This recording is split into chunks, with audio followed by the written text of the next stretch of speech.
I made an AI A-level tutor in Python in less than 3 days. Well, technically, the whole project took around about 5 to 6 hours worth of programming, but it was within the span of 3 days. So, I recently graduated, and with that graduation came a lot of spare time that I didn't know what to do with myself. So, I wanted to give myself a bit of a challenge. I love the pain. And after many long grueling years with CIE, it's all I'll ever know. So what better to do than make my own AI tutor? I wanted to make it scan questions that a user could give it and tell me which paper it was from and provide a model answer for those questions. When I was back in school, my teachers will often give me homework and in the past paper, they will blank out the bottom bit or cut it out straight away, so that I couldn't see the code and we couldn't Google up the mark scheme. And it was always tough for us to cheat because I'm lazy and I don't like doing my homework. So I decided that this would be a fun little project. Had I had done this years ago, would have been a great help, but I just wanted a challenge. So to simplify this project, I separated it into 5 major steps. Step 1 was to web scrape a website for their past papers and collect that data. Step 2 was to extract the questions from those past papers. Step 3 was to extract the question from a given image from the user. And step 4 was match the question and find its paper. And step 5 was to send the data to a large language model AI for it to solve. So, to start things off, I prepared a requirements file based on what I thought I'd need after I scoured the internet for a bunch of different packages, and I listed it down in this file and downloaded it. And then I had to download Homebrew and configure it. I needed this in order to use Tesseract. This was going to be used to read text from images. I had gotten a quick test image from a past paper and used this to quickly test out Tesseract and see how it's used, where I faced my first issue. What's this? Huh? Diagrams. Tesseract would print out strange characters as it attempted to convert into text. I could have figured another way in order to keep these diagrams and use it, but why the extra effort? So I just filtered it out for any weird print statements and removed it all in all from the return statement that Tesseract would give me. I looked into the requests package and learned how to use it to access the website. It was rather straightforward, so I just jumped right into it. I quickly went through the website and settled on biology, physics, and chemistry, as the domains that were used to access those subjects were constant, besides the subject name, of course, and that could have been easily substituted. Using requests, I quickly wrote a program which got the data from each of the subject's individual papers, detected the PDF links, and downloaded all of them and stored them into their respective folders, and simply repeated this for each subject. I know I make it sound easy, but by the time I finished downloading the papers, I was already too old for Leonardo DiCaprio. And overall, this took around 40 minutes of me figuring it out.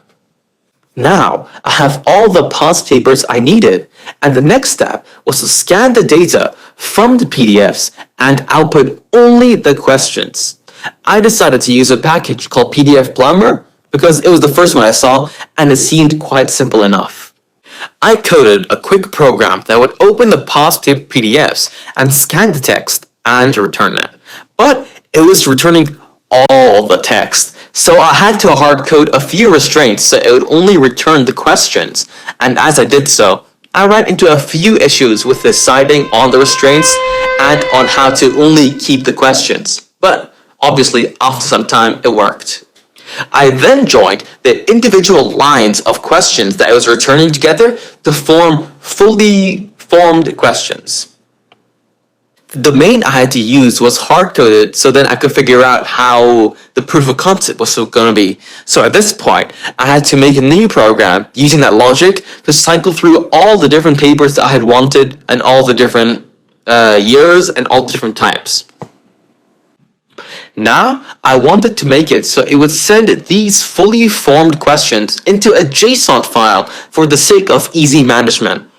It should make a separate JSON file for each of the subject, and all the papers will be listed inside the respective JSON files.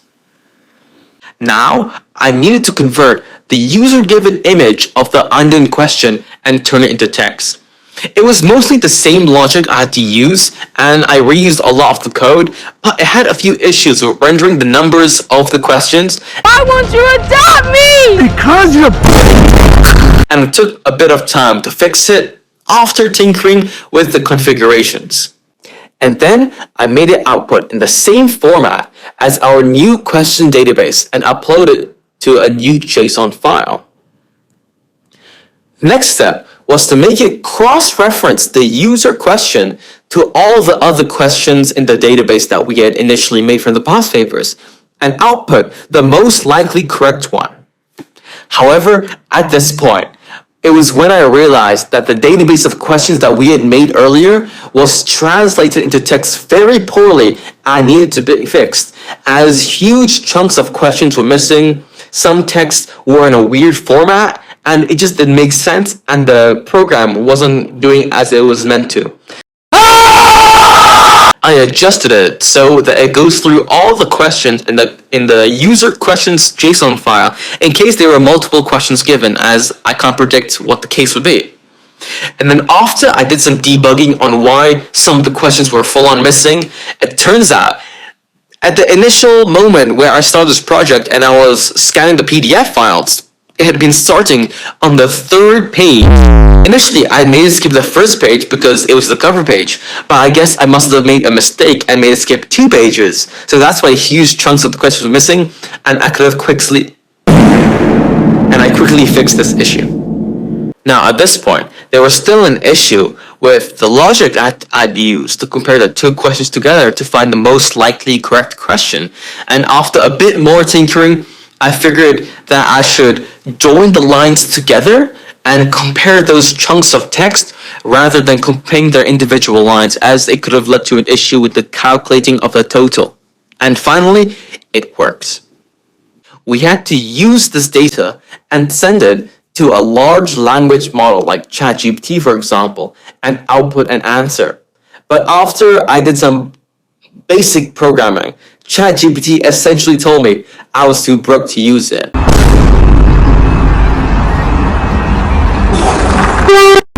And I wasn't going to cough up any extra money for this project, so I just changed the AI to Grok, and it worked perfectly fine, and outputted the topics the question was from, the paper, and the model answer.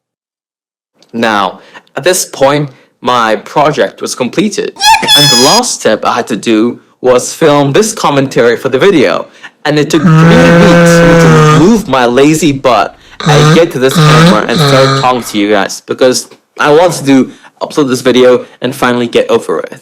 I hope you guys enjoyed watching my walkthrough of this little project I made, and enjoyed watching me programming and talk about the steps I've done.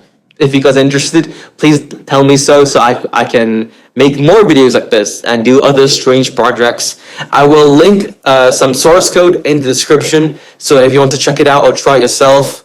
And I will also add a template of like the bare basic files that you need. So if you want to follow along and program it yourself for the papers that you want, you can do it as well. I hope you enjoy watching. Thank you, and see you next time.